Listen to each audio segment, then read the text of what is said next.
Hello, everyone, and welcome to our module on the spinal cord.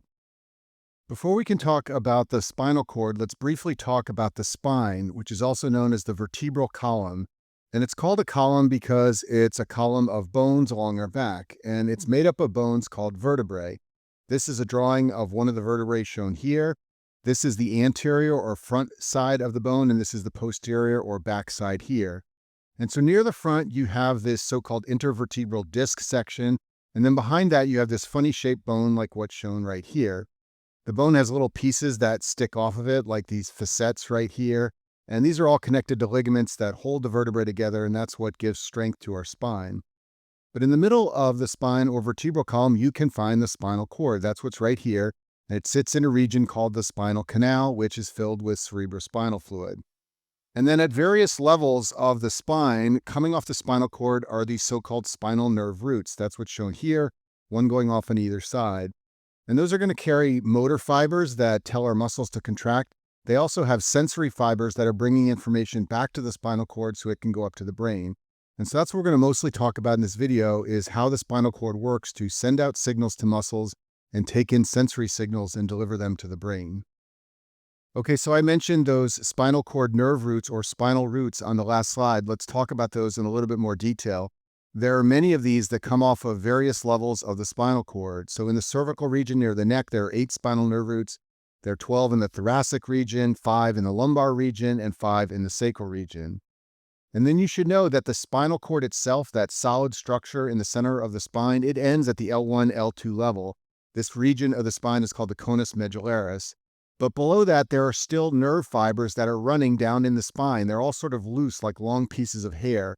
And this is called the cauda equina. And so even though the cord itself, the solid structure, ends at L1 and L2, these fibers continue to run lower than that, and they sometimes come out of the spine on both sides and give off other nerve roots like the sacral nerve roots. So if you were to take a slice of the spinal cord out of the spine and cut it into slices and look down at it in cross-section, it would look something like what's on the left side of the screen here. And what you would see is this region of dark material. This is gray matter that looks sort of like the shape of a butterfly. That's what I'm marking with my pen. That's gray matter. It's made up of neuronal cell bodies. And then surrounding it is all this white matter here, and that contains axons. These are nerve fibers that are traveling up and down the spinal cord. So at each level of the spinal cord, you have cell bodies making up the gray matter, and you have nerve fibers, axons, that are traveling up and down making up the white matter. There's a cartoon of this depicted over here on the right side of the screen. Again, you can see the gray matter in the middle in the shape of a butterfly. There's a little hole going down the middle. That's called the central canal. This contains cerebrospinal fluid. And then depicted here on the sides are those nerve roots we talked about before. So nerve fibers are coming off of the spinal cord. Some are going off here in a big bundle to the right. That's one nerve root. Some are going off here in a big bundle to the other side. That's another nerve root. And you can find these nerve roots at all those levels we talked about before. Let me pause and mention some terminology because this is one of the most confusing things about studying neuroanatomy.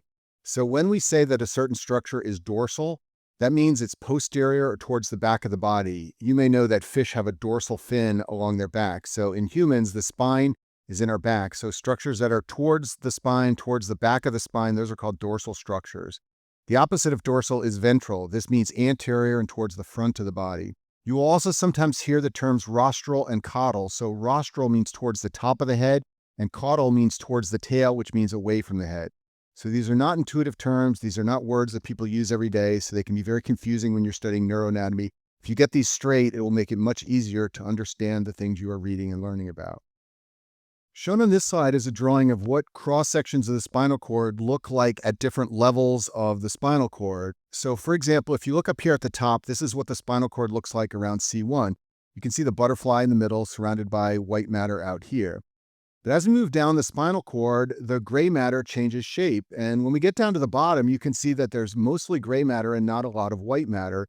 And the amount of gray matter and white matter and the shape of the gray matter and white matter, it changes as you go through the different spinal cord levels. And this reflects the fact that some levels have lots of nerve fibers running up and down, whereas other levels have mostly cell bodies. Up at the top, you have a lot of nerve fibers running downward and upward. They are carrying and sending information all the way down to the legs and up to the brain. But then when you get down to the bottom, now most of the nerve fibers that are traveling in the white matter are just those that are going to go to the legs. The ones that are going to go to the arms have already exited the spinal cord. And so that's why the way the spinal cord looks at different levels changes shape. It reflects the quantity of axons versus cell bodies, white matter versus gray matter at that particular level. Let's start by talking about the different regions of the gray matter found in the spinal cord. And to do this, let's look at this drawing in the bottom right side of the screen here. So hopefully you can appreciate that the gray matter has four little arms sticking out of it. This is one here, this is another one here, this is another one here, and this is another one here. Those arms are called horns. Two of them are towards the back. Those are the posterior horns. That's this one here and this one here. Two of them are towards the front. Those are the anterior horns. That's this one here and this one here. And so the posterior and anterior horns are part of gray matter, so they contain cell bodies, but they contain different types of cell bodies. Let's start by talking about the anterior horn cell bodies. These are also called cell bodies of the ventral horn, because remember, anterior and ventral mean the same thing. So the anterior horn shown here contains cell bodies of lower motor neurons. So there are cell bodies in here that are going to send out axons to muscles in our arms and our legs to tell them to contract when we want that to happen. The cell bodies in the posterior horn, on the other hand, are different. They contain sensory neurons. So remember, the posterior horn is also called the dorsal horn. And so found in these posterior horn regions of gray matter are cell bodies of neurons that process sensory information as part of the spinothalamic tract. I'll talk about this tract later. But this tract carries pain and temperature information from the periphery up to the brain. And so there are neurons here that are going to receive that sensory information and send it up to the brain. And then there are some regions of the spinal cord that also contain a third type of horn called a lateral horn. I've shown an example of that up here. You can see these little parts sticking out over here on the side. These are called lateral horns. These are only found at the T1 to L2 level, and they contain cell bodies of sympathetic neurons. These are important as part of the sympathetic nervous system. In particular, if they're damaged, they can lead to a neurologic condition called Horner syndrome, which I talk about in other videos. You only find these lateral horn cells in certain regions, specifically T1 to L2. On the other hand, anterior and posterior horn cells are found all throughout the spinal cord. Okay, so now that we understand all that basic anatomy of the spinal cord, we can talk about the most important thing to understand clinically about the spinal cord, and that is the tracts of the spinal cord. So the spinal cord contains all these tracts, which you can think of as electrical highways that are sending signals up and down the spinal cord to and from the brain. Some of those signals are going up the spinal cord to the brain. These are called ascending tracts, and these are sending sensory signals up to the brain. So we sense things in the world around us. Those signals are detected by neurons, and they send signals up the spinal cord to the brain, and that creates all these ascending tracts. And there are a whole bunch of them. I listed them all here, but as we'll discuss in a second, you don't need to know all of these. Only a few of these are important. There are also tracts that are called descending tracts. These are motor neurons. So these are signals going down through the spinal cord that are eventually going to be sent to muscles to tell them to contract. This is how we control motor function. And so all these tracts here are descending or motor tracts of the spinal cord. But once again, you don't need to know them all. So of this enormous list of all these tracts, what you need to know in terms of clinical medicine and also board exams is for ascending tracts, you need to know the posterior columns and the spinothalamic tract. We'll talk about these in detail. And then for the descending tracts, you need to know the corticospinal tract. That's the most important one. So take a class on neuroscience. You may go through all these tracts or some of the other ones, but at least for step 1 level and in terms of the things we test clinically in patients, 3 tracts I just mentioned are the most important ones to know. So let's talk about the ascending tracts first. As I just mentioned, these tracts of the spinal cord carry sensory information to the brain. And there are 2 of them that you have to know. The first one is the spinothalamic tract. It carries information to the brain on pain and temperature and also crude touch. I'll talk more about what I mean by crude touch in just a second. The second important ascending tract is the posterior columns. These carry sensory information that's going to the brain about vibration, proprioception, and also fine touch. All these nerve fibers that make up the spinothalamic tract and the posterior column tract, they are all going to go to the same place, and that is the thalamus in the brain. Specifically, they will synapse with neurons found in the ventral posterolateral or VPL nucleus region of the thalamus. From the thalamus, then signals will be sent to the primary somatosensory cortex found in the parietal lobe. This is the way our cerebral cortex, our parietal lobe, gets information from the world around us.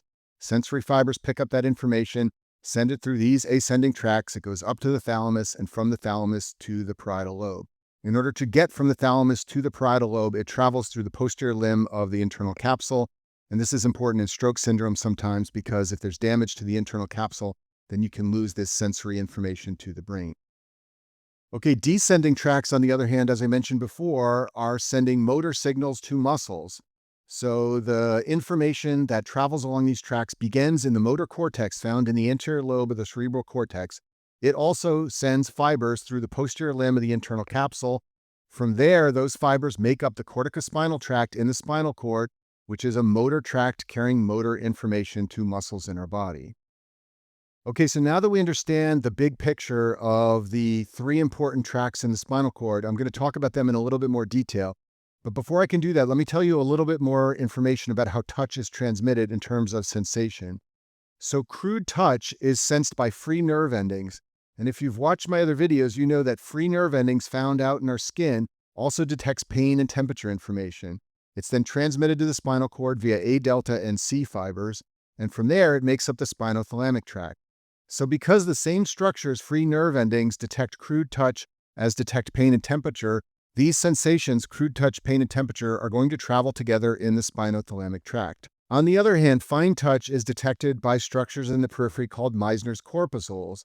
These send signals to the spinal cord via large myelinated A alpha and A beta fibers, and I talk about this in detail in other videos. So sensory information on fine touch is not going to travel together with pain and temperature because it's detected by different structures. It's going to travel via the posterior columns.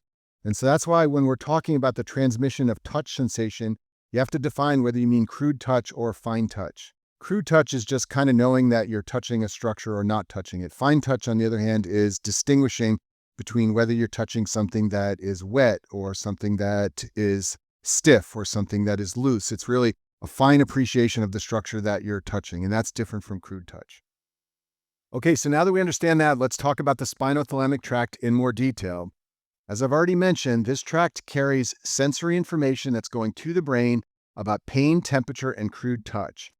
So it begins with signals coming from peripheral receptors. So these are those free nerve endings we talked about that can detect pain and temperature and crude touch. The neurons that detect pain, temperature, and crude touch from those peripheral receptors have cell bodies located very close to the spinal cord in a region that's depicted right here. This is called the dorsal root ganglion. So you've got cell bodies of neurons sitting here. They send axons out in this direction to the periphery, and they pick up information on pain, temperature, and crude touch. When they get that information, they transmit it in this direction through other axons that are going to go to the posterior horn cells, which are right here. As soon as that information reaches the posterior horn cells of the spinal cord, it's going to be transmitted from those first neurons, the ones that are sending axons out to the periphery, to the second neurons, which have cell bodies right here in the posterior or dorsal horn. At that point, those neurons are going to send fibers that cross the spinal cord to the other side and then ascend going up towards the thalamus and the cerebral cortex. So this is a key point of neuroanatomy in that all the senses detected by the spinothalamic tract, all these senses right here, that sensory information is traveling up to the brain on the opposite side of the spinal cord. That's because the signals go to the dorsal horn neurons. There's a synapse right there, and then the second order neuron, the second neuron of this chain, is going to immediately cross the midline of the spinal cord and ascend up to the brain. So here's a summary of how the spinothalamic tract works. So it begins down here, where we've got receptors out in the periphery that detect pain, temperature, and crude touch. That first neuron, called a first order neuron, it's an afferent neuron because it's carrying signals to the central nervous system. It has a cell body located right here in the dorsal root ganglion, and that cell body is going to send signals to a synapse in the dorsal horn cells. Neurons there are going to immediately cross and then begin to ascend. So this is the second order neuron that's ascending right here. That's going from the dorsal horn all the way up to the brain and the thalamus. At the thalamus, there's another synapse in the VPL region, like I talked about before, and then the third neuron goes all the way up to the cortex. So remember, there are three neurons that are part of the spinothalamic tract. The first neuron goes from the periphery and that dorsal root ganglion to the spinal cord. The second neuron goes from the dorsal horn to the thalamus. This is the one that crosses from one side to the other. And then the third neuron from the VPL thalamus to the cortex. And this structure of this system has very important clinical implications because if there's a lesion in the tract, so let's say there's a lesion right here, you're going to have sensory loss on the opposite side of the body because all these fibers over here have crossed when they came into the spinal cord from the opposite side of the body. On the other hand, if you have a lesion that takes out the posterior horn cells right here, Then that lesion, which will be on one side of the spinal cord, like let's say it's over here on this side, you're going to lose sensory information on the same side. That's called the ipsilateral side. So depending on whether the lesion is in the spinal cord, at the level of the dorsal horn, or at the level of the tract, determines whether you will lose sensation on the same side or the opposite side of the body. Now, let me give you a little bit more detail on the spinothalamic tract. Technically, there are two spinothalamic tracts. One is called the lateral spinothalamic tract, and one is called the anterior spinothalamic tract. If you look at this drawing on the screen here, these are the spinothalamic tracts shown here. Remember, these are tracts going up to the brain carrying sensory information. There's a lateral spinothalamic tract shown here in purple, and another one over here, which is the anterior, also called the ventral spinothalamic tract. So the lateral spinothalamic tract carries information on pain and temperature, and the anterior tract carries information on crude touch. Both of these tracts have what's called somatotopic organization. This means that the fibers are organized from medial to lateral depending on which regions of the body they are sensing. So cervical fibers tend to be more medial, sacral fibers tend to be more lateral, and thoracic and lumbar are in between. So if we were to take this purple region right here and sort of blow it up, and this is the lateral spinothalamic tract, you would find sacral fibers here out laterally towards the edge of the spinal cord. You would find cervical fibers over here more medially, and then you'd find thoracic and lumbar fibers in between. So they may ask you about this on your board exams. They may tell you that there's a lesion involving the cervical region, and they may want to know, is that a medial spinothalamic tract lesion or a lateral spinothalamic tract lesion? In order to answer that, you have to understand this somatotopic organization.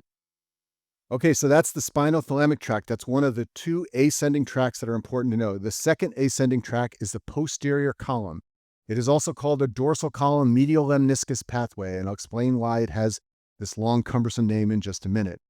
It's called the posterior column because it's found in the posterior region of the spinal cord. If you look at this drawing on the screen here, shown in purple here are the posterior columns. It's called the dorsal white column right here. It's all this stuff back here in the back or posterior region of the spinal cord, and it goes up and down. That's why it's called a column. And this region contains tracts, contains nerve fibers going up to the brain that carry sensory information on vibration, proprioception, and fine touch. Just like the spinothalamic tract, the posterior column is a 3-neuron pathway that transmits signals from the periphery all the way up to the brain. So let's talk about that 3-neuron system now. So it begins by sensing something out in the periphery. Maybe it's vibration, maybe it's proprioception. Neurons who have their cell bodies in the dorsal root ganglion are going to pick up those signals and then send out axons into the back of the spinal cord. But unlike the spinothalamic tract, these neurons are not going to synapse immediately when they enter the spinal cord. Instead, they're going to enter the spinal cord in the posterior column, and they're going to ascend up to the brainstem. The first synapse for this system, for the posterior column, occurs in the medulla. There are two structures in the medulla. One's called the nucleus gracilis, the other is called the nucleus cuneatus, and this is where those first-order neurons are going to synapse. Sensory information from the legs, from the lower extremity, will synapse at the nucleus gracilis, and sensory information from the upper extremities, like the arms, will synapse at the nucleus cuneatus. Then we're going to get our second-order neuron, which starts in the medulla, and it is going to cross or decussate in the medulla over to the other side of the body and then begin ascending up through a tract called the medial lemniscus. And that's why this pathway is sometimes called the medial lemniscus pathway. Lemniscus just means a bundle of fibers, and so this is the medial bundle of fibers in the medulla. So those medial lemniscus fibers, those second-order neurons of this system, are going to ascend all the way up to the thalamus. They're going to synapse at the VPL thalamus, just like the spinothalamic tract. And from there, we're going to get our third-order neuron, which is going to go up to the cerebral cortex. So a couple of special things to know about this pathway. The decussation or crossing of this pathway occurs in the medulla. It doesn't occur at the spinal cord level where the fibers enter, like we talked about in the spinothalamic tract. What this means is if you have a spinal cord lesion, like a lesion down here, you are going to get ipsilateral sensory loss, meaning you are going to lose sensation to vibration and proprioception on the same side of the body as the lesion. On the other hand, if you have a lesion in the brainstem or higher, like up in the cortex, you are going to get contralateral sensory loss because those nerve fibers that are going to be damaged up in the cortex and the brainstem are fibers that have crossed over from the other side of the body. So the reason this pathway, the posterior column, is sometimes called the dorsal column medial lemniscus pathway is because technically it's made up of two different pathways. The dorsal column means the white matter tracts of the spinal cord. The medial lemniscus refers to the white matter tracts going from the medulla up to the cortex. And so that's why this pathway can be called the dorsal column medial lemniscus pathway. What's even more confusing beyond the cumbersome name of this pathway is that technically the dorsal column has two fiber bundles. The fasciculus gracilis is carrying sensory information from the legs up to the medulla. The fasciculus cuneatus is carrying sensory information from the arms up to the medulla.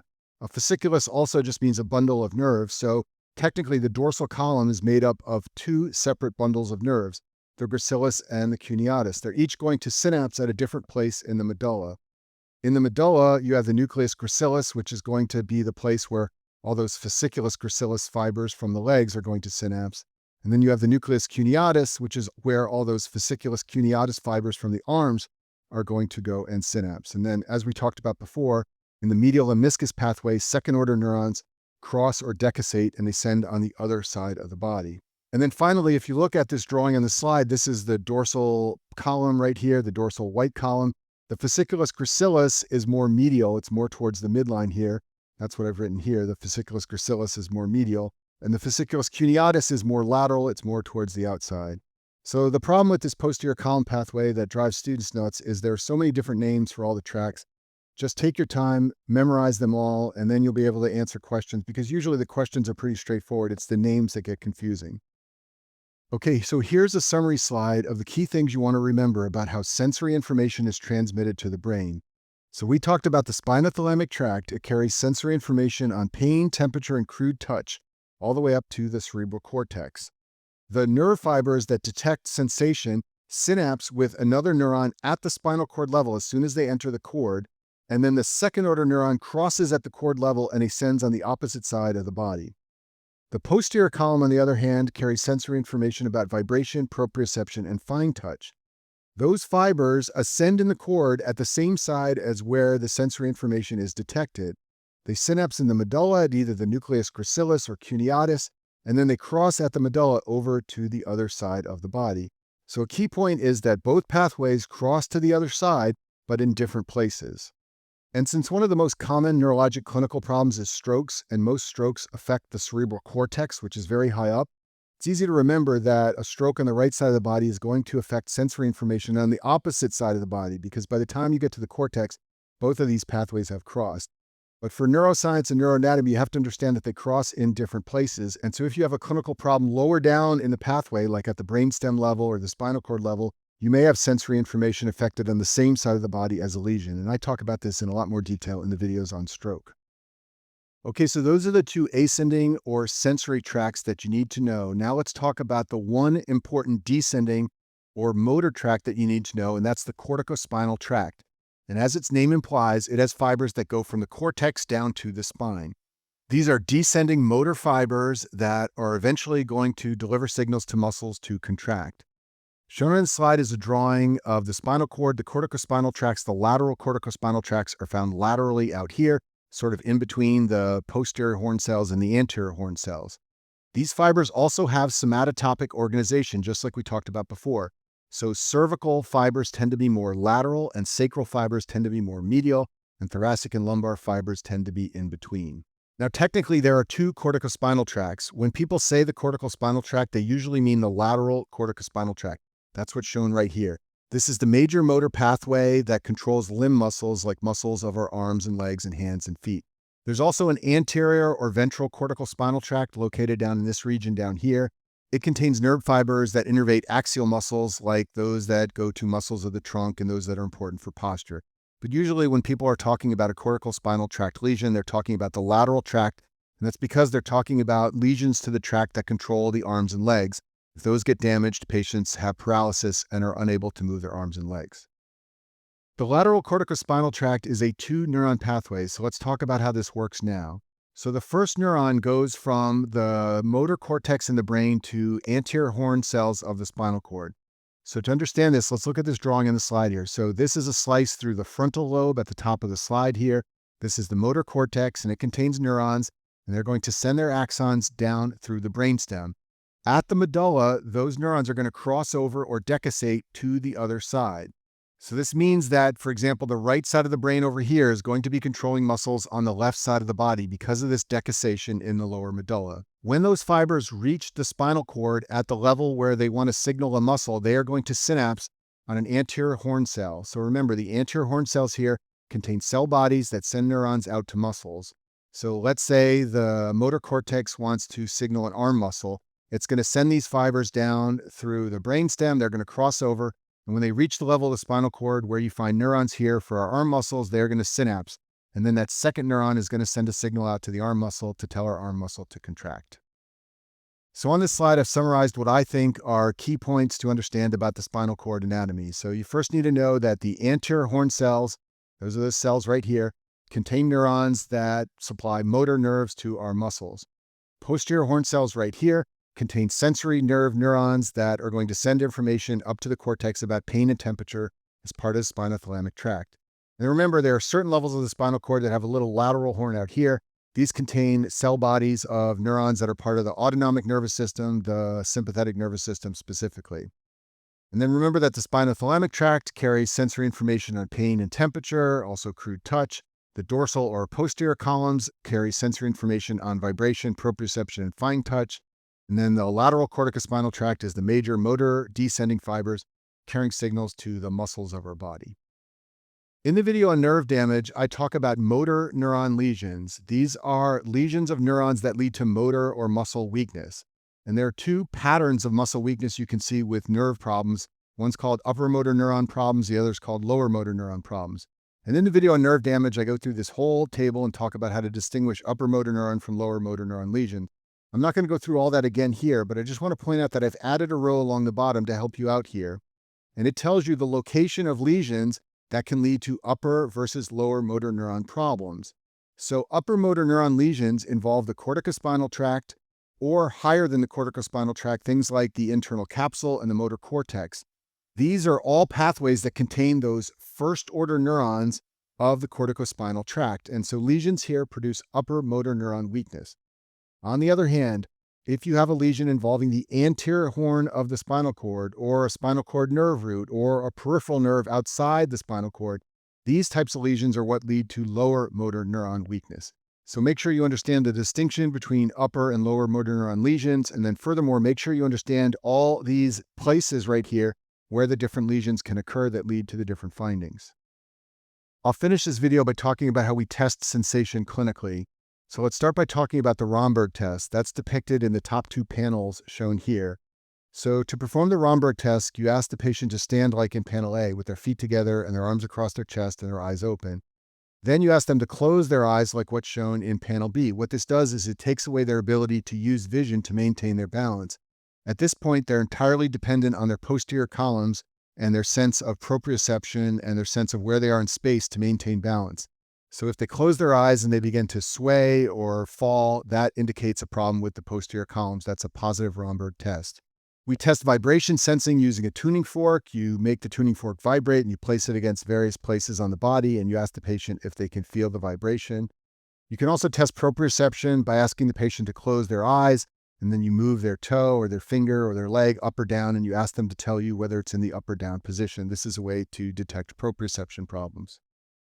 We usually detect pain sensation by using a pinprick. If you have a pin, you can poke it in different parts of the patient's skin and see if they can sense that. And then we almost never test temperature sensation. The way this is done in clinical studies is you expose patients to either hot or cold water, and you ask them to tell you whether it's hot or cold. But in clinical practice, this is very rarely done. When patients lose the ability to sense temperature, what will commonly happen is they will burn themselves and not feel it, or something along these lines. The same can happen when they lose pain sensation. They can have cuts or scrapes that they don't feel. This is evidence of loss of pain sensation.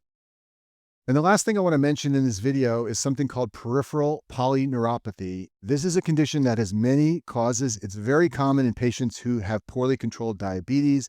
You can also see it with long-standing alcohol use. You can also see it in certain vitamin deficiencies.